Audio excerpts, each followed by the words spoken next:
Ingat sahabat Nabi Bilal bin Rabah, dia bukan. Siapa pula profil yang ketiga?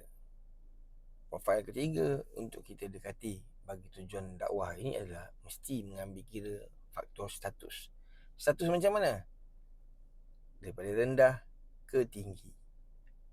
Perhatikan status diri kita sebagai orang yang bertugas dalam usaha mengembangkan agama Allah.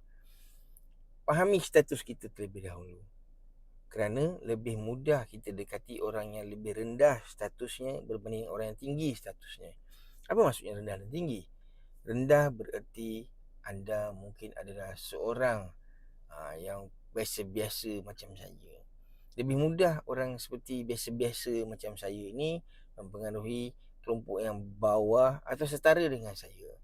Kalau saya macam ni, biasa-biasa, tiba-tiba saya nak pergi jumpa Profesor Doktor, saya nak jumpa Datuk Tan Sri untuk saya berdakwah kepada mereka, itu sedikit rumit sebab status kita tak sama. Bukan bererti orang yang rendah tidak boleh berdakwah kepada orang yang status lebih tinggi, tapi kerana ini adalah proses awal bagaimana kita perlu mendidik kebolehan seorang pendakwah memahami bahawa dia perlu tahu kumpulan sasar. Sebab itu, pendakwah yang popular, pendakwah yang terkenal jauh lebih mudah mendekati mereka-mereka yang berstatus tinggi.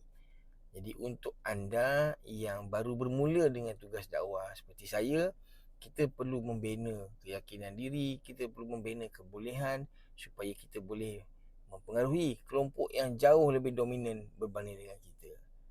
Ingat, Rasulullah SAW mendekati kelompok yang bawah dulu statusnya. Ingat sahabat Nabi Bilal bin Rabah, dia bukan jutawan, dia bukan hartawan, tapi Bilal adalah seorang hamba abdi.